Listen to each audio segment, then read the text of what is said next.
This is episode 150 of That Shakespeare Life. Today's episode is brought to you by Experience Shakespeare. Experience Shakespeare is the membership arm of That Shakespeare Life that offers you monthly digital history activity kits that let you try at home the history you learn about on the show.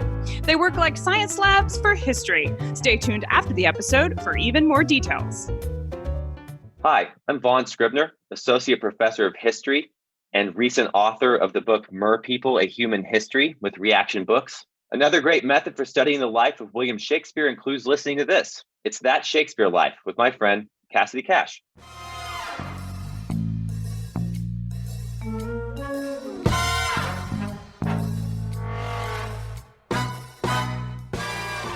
More often what passed through the bridge under any of the arches, including the one where the drawbridge was, were ferries and wherries, which are the small rowing boats that operated like water taxis up and down the river and across the river.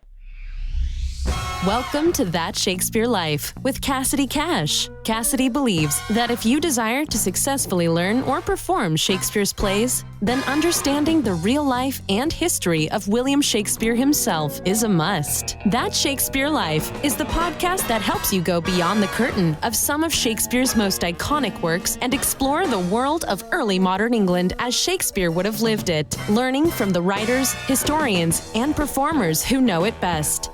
And now, here's Cassidy. There has been a bridge over the River Thames since the time of the Romans and the reign of Aethelred II, when the bridge was designed as a Saxon defense against the Danish. Since then, there have been at least 5 bridges, either built or repairs made to the predecessor, which have occupied the crossing of the Thames at London Bridge. The original structure we think of as the first London Bridge was located about 100 feet east of today's London Bridge. There was a London Bridge stretched across the Thames when Shakespeare was there, and it's very likely that the bard traveled upon this bridge, as did numerous travelers, pageants, and processions throughout his lifetime. A distinct difference from the London Bridge we have today, though, is that unlike today's bridge, which is focused on providing passage for cars and pedestrians, the London Bridge of Shakespeare's day included houses, shops, and of course, because this was well before cars existed, provided passage for people on foot, horseback, and the occasional carriage. Known for being a site of production, as well as military armament and even commercial business, the Bridge of Shakespeare's England was quite different from the bridge we have today. Here to share with us this history and explain what London Bridge was like for William Shakespeare is our guest, Tony Sharp. Tony Sharp is retired from corporate life today and is an independent historian of London's earliest history. He has graduated from Balliol College at Oxford, and he read for the bar at Lincoln's Inn. Tony became a business consultant at one of the City of London's Big Four accountancy and consulting practices. His voluntary research into the history of the City of London and the borough of Southwark stemmed from his work in Anglo Studies, London Medieval History, the history of London Bridge, and Tudor London. Find more works by Tony Sharp at his profile on academia.edu, which is linked directly from the show notes of today's episode. Hello, Tony. Welcome to the show. Hello there.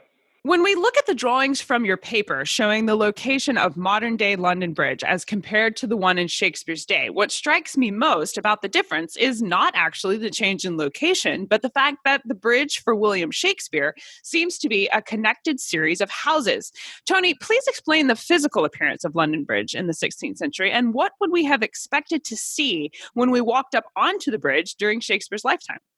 Well, indeed, it would appear to be like a street, just a continuation of the streets leading up to the bridge, because one couldn't see the river from the bridge as one walked up towards it and across it. So Shakespeare would have seen a couple of inns, chandlers' shops, a tailor's. Depending on which side he started from the Southwark side towards the city, he would have passed under a stone gateway, which was on the Southwark side. There was a very small drawbridge, which also seemed to connect up 2 parts of the bridge. This used to be raised to allow ships through, but in fact had not been raised for many, many, many decades. Were some of the buildings on the bridge actually houses? I mean, in the drawing, they look like houses, but did people live on the London Bridge? Yes, the proprietors of the shops on the ground floor level, they would have lived above the premises or rented them off for somebody else to live in the apartments on the upper floors. Perhaps the most famous person to have lived there was another writer of English, Geoffrey Chaucer, the man who wrote the Canterbury Tales. He lived on London Bridge? Yes, he lived on London Bridge, and of course the history of the bridge is bound up with before the Reformation, with the martyrdom of Thomas à Becket, which of course is how he got the format for his famous Canterbury Tales, which started and ended on the bridge as a procession before the Reformation, but by Shakespeare's time that had stopped. Tony explains that the Bridge House Yard was given a set of ovens in 1522 that were used to bake bread for the poor and later to make hardtack biscuits for the Elizabethan Navy. Tony, was London Bridge, or perhaps the Bridge Yard, used for housing and creation of provisions for the city and for the military in London? What exactly is the relationship between the Bridge House Yard with the bridge itself? Right. When the bridge was initially proposed by King Henry II, he appointed we would call him a priest, but that misunderstands the role of priests in those days, called Peter of Colechurch, Peter de Colechurch, to be the supervisor of the bridge building. And at first it was in timber.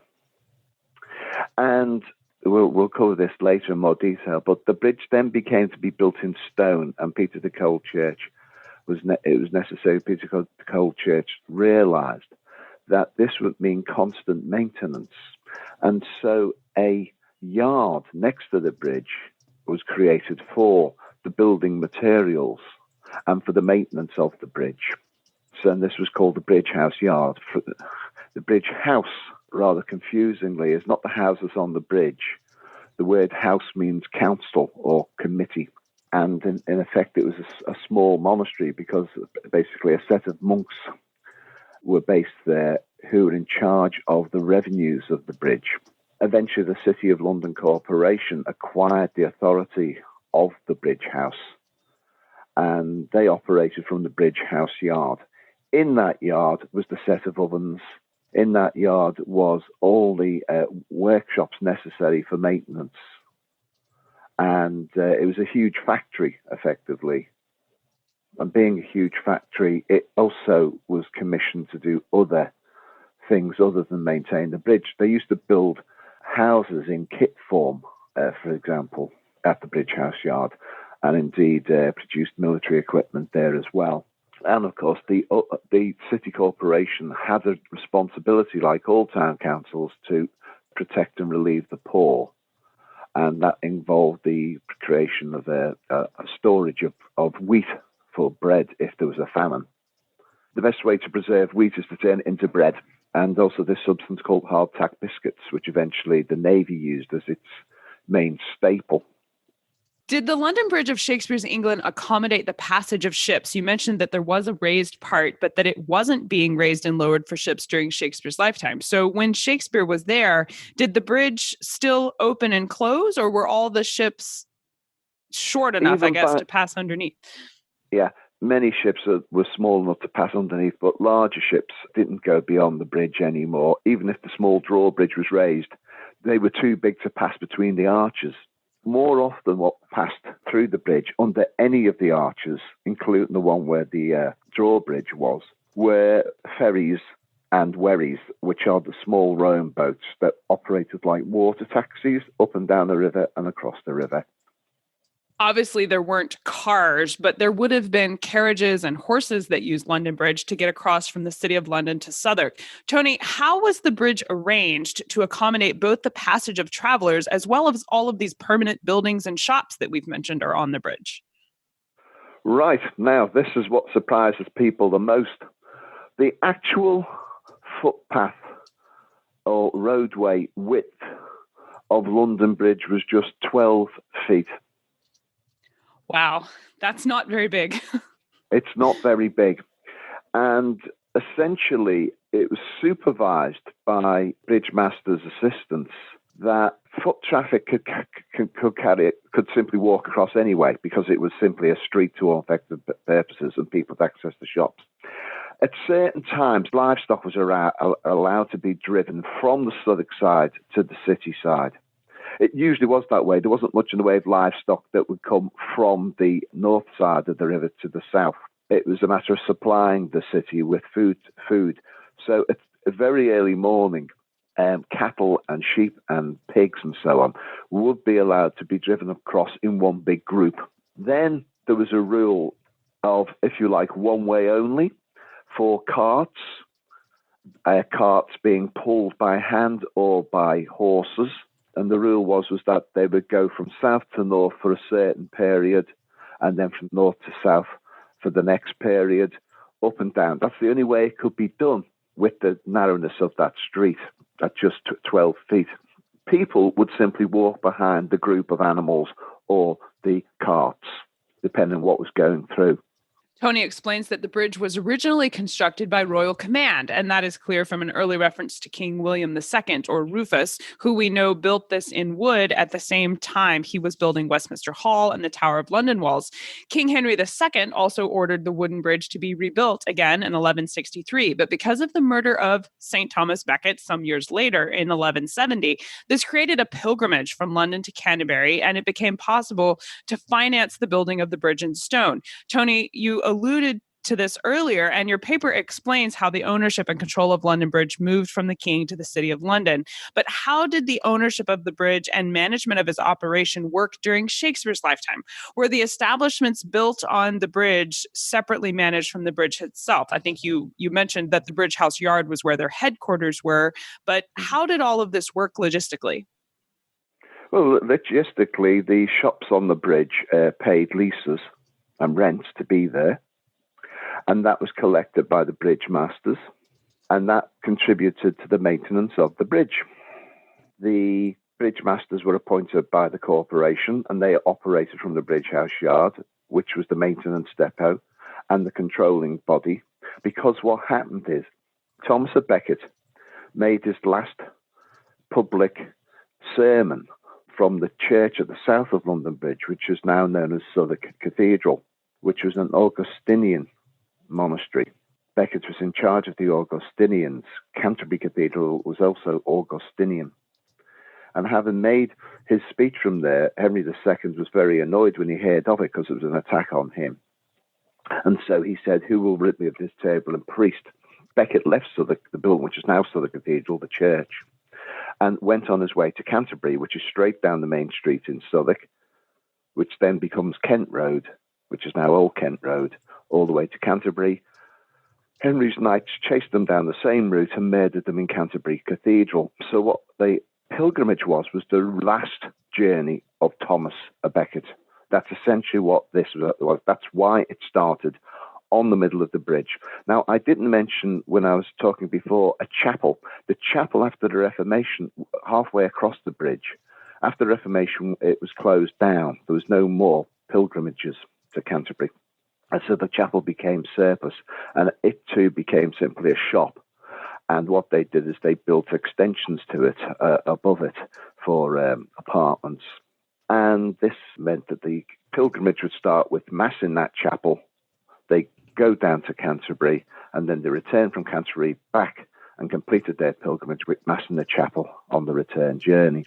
So this meant that people left alms, money, and endowments and land to the bridge masters, originally for praying for their souls as part of the Canterbury pilgrimage. But after the Reformation, the religious aspect disappeared completely. But the money was always there for the bridge. And indeed, we have a seal. The seal of the bridge states on it that it is the bridge of St. Thomas the Martyr of London. That was what he used to be called, Thomas à Becket. This is the seal of the bridge of St. Thomas the Martyr of London. So the bridge is actually not London Bridge, but St. Thomas's Bridge. But that's another matter. They were not separately managed. They were, in fact, the endowment property of the bridge masters and Bridge House estate, as indeed was the whole of Southwark from 1327. And the village of Southwark was acquired by the City of London on the south side of the bridge, and for the corporation of the Bridge House. And the rents from the whole of the town were used to maintain the bridge. Was there only one bridge across the river during Shakespeare's lifetime? Yes, there was only one bridge across the Thames, and the 17 miles from Teddington Weir, that's where the Thames ceases to be tidal, all the way out to the estuary. just the one bridge from Roman times, which was replaced several times, eventually by the famous stone bridge that we're talking about by 1209, 1163 to 1209 is the usual building dates of a wooden, and then the stone bridge. The next bridge to be built across the Thames was not until 1750, 140 years after Shakespeare's death. That was Westminster Bridge. So that's a big, big gap. No other bridges until 1750 in the whole of history. So we mentioned that the bridge master's house was the place where operations for the bridge was housed and the headquarters for making sure London Bridge functioned properly. But did travelers hoping to cross the bridge have to pay a tax after the Reformation did away with the alms that were getting sent to the chapel? Though you said the money still flowed, but where did that come from? Was there some kind of toll bridge happening there at London Bridge during Shakespeare's lifetime? No, people left the money to what today we would call a trust. And indeed, that is what legally the Bridge House Corporation is to this day. It's a trust, what Americans I think call it a charity, but we use the expression trust. Trust has a quite different connotation than American English, I know, to do with the way businesses are made. It's actually a charity. And so all the endowments, instead of being for religious purposes to maintain the bridge, became purely secular to maintain the bridge. This was so successful so early in the bridge's history, we're talking about the 1380s, that any toll, not for per people to walk across, but for business purposes, that is carriages and animals to cross, were waived. They simply did not need to charge a toll to cross the bridge because the bridge was so well endowed, it didn't require anybody to do so. In other words, the bridge was free to the general public. Also, that because they no longer raised the drawbridge, because even by that period ships were so large they couldn't pass through the arches anyway, there were no charges deriving from bridges passing beyond ships passing beyond the bridge. So it was completely free to all users because of the huge endowments that had accumulated from when it had been a religious institution. And then by good management of the properties by the bridge masters, invested the wealth. In fact, it's believed that the largest charitable fund in the UK to this day is the Bridge House Trust. It maintains not just the current London Bridge, but 5 bridges across the Thames, another 4, all connecting the City of London to Southwark. The City of London is very small. Americans may not realise this. It's only the square mile of ancient London. The metropolitan area, as you would call it, is what most people call London, but that is not technically London Bridge City itself. And those bridges are, from London Bridge going towards the estuary, there is just one more, the famous Tower Bridge with the big towers and the double drawbridge, which is often called by mistake London Bridge, but that is Tower Bridge, and it's right next to the Tower of London. That was built by the City Corporation as recently as 1894. The second bridge they built in the 1760s between London Bridge and Westminster Bridge, which had been built by Parliament, was Blackfriars Bridge. Then the next bridge to be built was Southwark Bridge, which was by a private company, which did charge a toll. And because they did charge a toll, they went bankrupt. So the City of London, London Bridge Trust, bought it out of bankruptcy and opened it as a free bridge as well. And then finally, the last bridge built in the city was the Millennium Bridge, which is a footbridge between St. Paul's Cathedral and the famous Gallery of Modern Art, the Tate Modern. So that's how wealthy the Bridge House Trust is. And it's been so wealthy, well before, 250 years before Shakespeare's time, it was free to everybody to use. Now, we mentioned that the Bridge House was a place where they would create hardtack that Elizabeth would use as part of the Elizabethan Navy. But was London Bridge still used militarily during Shakespeare's lifetime? How would London Bridge have served as a defensive landmark under Elizabeth I? Right. On the south side of the bridge was a stone gateway, which was open most of the time. And that could be closed if there was an insurrection on the south side of the bridge. And the last one to happen was as late as 1780, which was the so-called Gordon riots, led by Lord Gordon, who was opposed to Catholic emancipation. Because on Borough High Street there were two prisons, the Marshalsea prison and the King's Bench prison, and they were often attacked throughout the history before Shakespeare and afterwards. They were often attacked as symbols of civil and royal authority. And the way the city would defend itself, apart from its walls around its area, on the weakest point was the south side of the bridge. And the easiest way to defend it was to close the great doors on the stone gate or to block it up in some way and to destroy the small drawbridge, wooden drawbridge, which was not raised anyway. It was originally meant to be raised, but it was simply destroyed when there was a problem. And the last time that happened was 1780. In Shakespeare's day, he would have known, for instance, about the rebellions that were organised against Mary Tudor, that is the predecessor to Queen Elizabeth.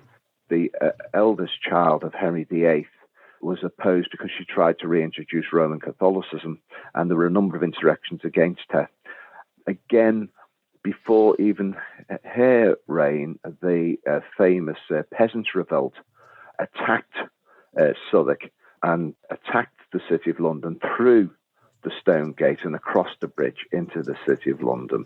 So it was very much used as part of the defensive wall mechanism around the City of London quite late in history, but had no function after, I suppose, the Gordon riots. When was the last time we know it was actually effectively used as a fortification? Relatively recently, an archaeological excavation of the original bridge site was conducted. Tony, what were some of the major revelations uncovered by that work?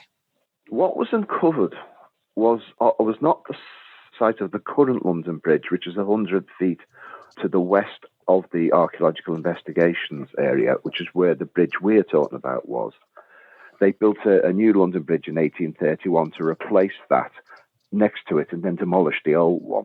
What they found, the Victorians found in the middle of the sea as they dredged up the great arch supports of that ancient bridge, was thousands and thousands of coins and badges, Canterbury Pilgrims badges. It seems that people had their final mass on the chapel on the bridge and kept one token for their cap and threw the other one into the river, and some coins as offerings.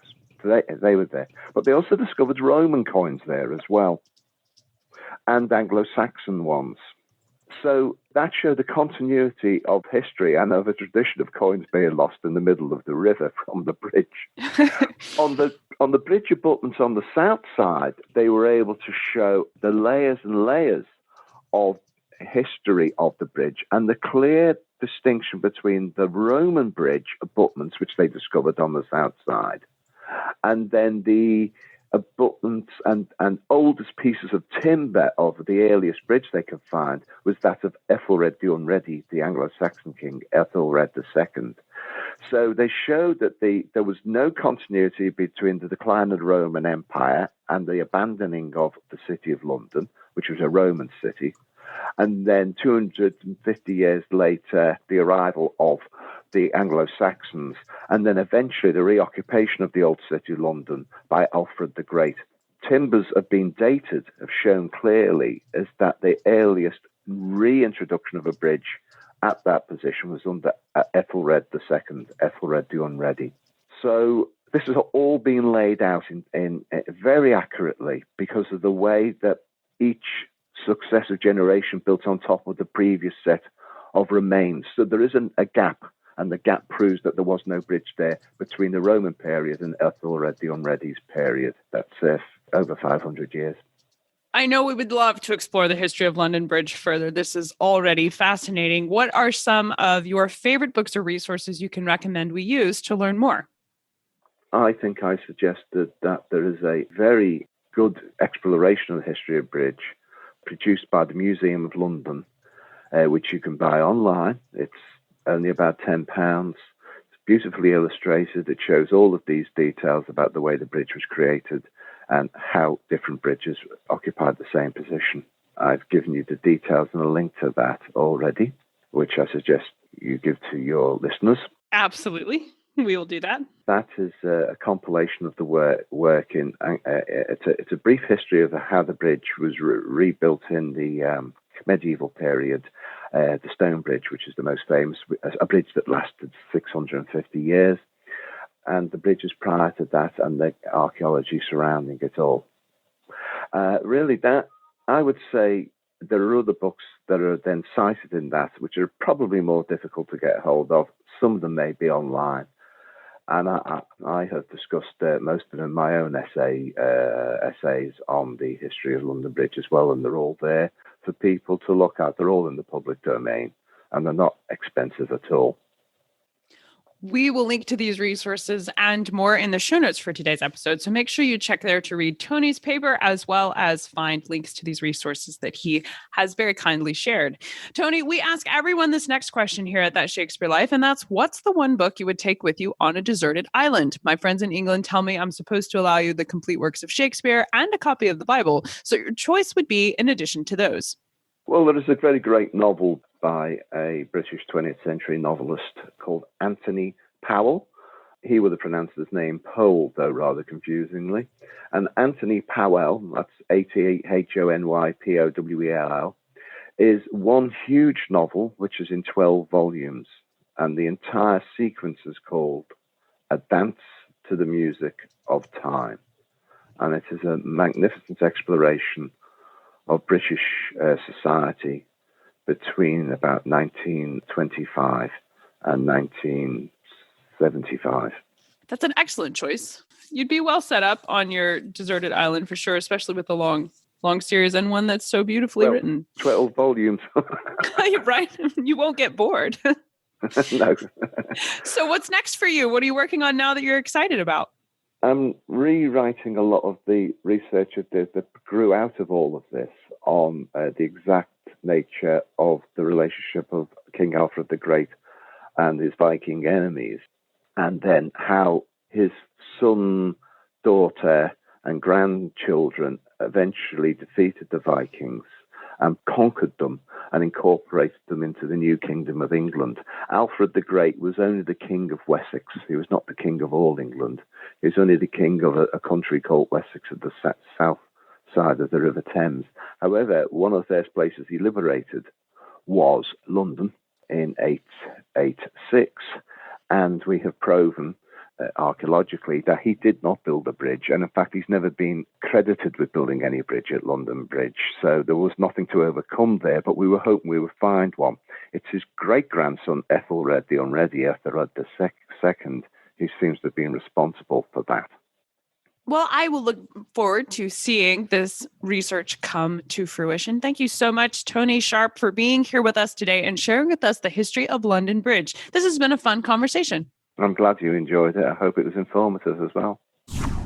To find some of the images we talk about today about London Bridge and where you can see all these little houses and structures that were built across the bridge, as well as links to Tony's research, the books he recommends, and more history about London Bridge itself, including where you can send comments directly to Tony if you'd like to ask him questions about what he's written. Find all of these things packed into the show notes at CassidyCash.com/episode 150. That's CassidyCash.com/EP150.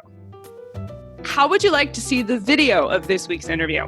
You can watch this interview as well as other exclusive interviews not available anywhere else right inside That Shakespeare Life app. That's right. That Shakespeare Life is now streaming on our very own digital app. We are very excited to make this available. And not only can you stream podcast episodes anywhere you go, but the app contains exclusive content like activities, games, documentary shorts, expert interviews, and animated plays, all free from ads and available anywhere you might be. You can learn Shakespeare's history from the experts who know him best while you're in the carpool line, cooking dinner, or even while you're working out. Take Shakespeare history with you wherever you go, all without any commercials. Download the app now at CassidyCash.com/experience. That's CassidyCash.com/experience. That's it for this week. Thank you for listening. I'm Cassidy Cash, and I hope you learned something new about the Bard. I'll see you next week. Bye-bye. Thank you for listening to That Shakespeare Life. As always, the best conversations happen after the episode over at CassidyCash.com. Become a part of a vibrant Shakespeare conversation by adding your voice over at the website. Until next time, remember, when you want to know William Shakespeare, you have to go behind the curtain and into That Shakespeare Life.